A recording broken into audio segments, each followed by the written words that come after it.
حضرت صاحبزادہ محمد زاہد صاحب کی آج پہلی مرتبہ میں نے منقبت پڑھی. بہرحال وہ تو ان منقبتوں کو ان کا تو مزاج ہی یہ نہیں ہے، اس آستانے کا مزاج یہ منقطب یہ سارا کچھ جو ہے یہ بیساکیہ جو ہے کہ دوسروں کو ضرورت پیش آتی ہے، ان کو تو اللہ نے بڑا درجہ عطا فرمایا. ان کو ان چیزوں کی ضرورت نہیں ہے، لیکن بچے نے دل سے پڑھا. یہاں کا بچہ ہے دل سے پڑھا ہے، اور جو فرمایا کہ ان کی صورت بھی نورانی ہے. اور واقعات ان کی صورت کو بندہ دیکھے.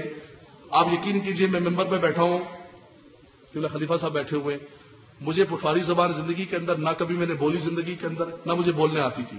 زندگی میں جب پہلی مرتبہ میں کوٹلی گیا ہوں، ہمارے استاد مولانا محمد رشید نقشبندی رحمۃ اللہ تعالیٰ علیہ اور مولانا خادم حسین رضوی صاحب جامعہ نظامیہ کے ان حضرات نے ہمیں تعارف کرایا.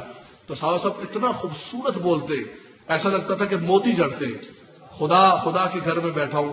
اس دن میں نے ان کی گفتگو سنی کہ میں کہا جی اے زبان میں بھی بول سا انشاءاللہ، اے جڑی پیسب بولی بولنے نا.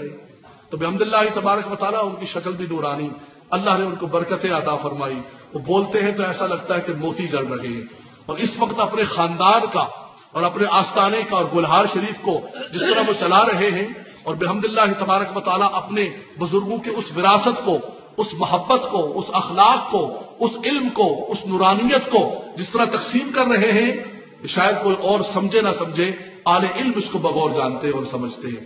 تو اللہ تعالیٰ اس آستانے کو ہمیشہ تا صبح قیامت آباد و شاد فرمائے، آباد فرمائے اور کرم فرمائے.